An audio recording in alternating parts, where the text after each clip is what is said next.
Ervin, të përshëndes, së pari kush janë 3 punonjësit e burgut 313 dhe ta rikthim pak në vëmendje edhe ngjarjen e disa viteve, 4 viteve më parë, më konkretisht në burgun 313. Bët fjalë për 3 efektivet e burgjeve, Bashkim Muça, Oldi Myzyri dhe Radion Maloku, të cilët kanë qenë në detyrë tek burgu 313 gjatë kohës ku në vitin 2021, konkretisht me 8 gusht, Arber Çekaj bashkë me Fatmir Pjetrin, i cili njihet ndryshe edhe si pjesë e bandës së grabitësve apo babagjyshve që kryen grabitje në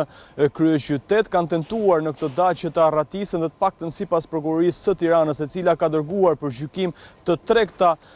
policë të burgjeve për sa i përket akuzës të shpërdorimit detyrës nuk kanë kryer kontrole. Sipas hetimeve të prokurorisë, nëse do të kryeshin kontrole, do të gjendeshin edhe sendet e palejueshme që kishte Arber Çekaj në qeli, por edhe Fatmir Pjetri, si ishin disa mjete që kanë përdorur për të prerë hekurat dhe për të sharruar hekurat e qelive të tyre, por edhe çarçafët të cilët i kishin lidhur në mënyrë që të zbrisnin dhe gjatë tentativës për t'u arratisur me datën 8 gusht të vitit 2021 kanë mundur që të kalojnë deri në terracën gati për t'u arratisur, por në këtë moment të fundit janë pikasur nga kamerat e sigurisë dhe janë arrestuar nga ana e policisë dhe të paktën sipas hetimeve, nëse do të kryesh një kontroll nga këto 3 efektiv të burgjeve që akuzohen për shpërdorim detyre, nuk do të kishim pra atë që çfarë ndodhi me 8 gusht 2021, pra tentativën për t'u arratisur nga qelia të Arber Çekajt, i cili është dënuar me 14 vjet heqje lirie për një ngarkesë që është kapur në Durrës për 613 kg kokainë që vinte përmes bananeve nga Ekuadori, dhe për këtë sasi pra Arber Çekaj është nga të dyshuarit kryesor që ka marrë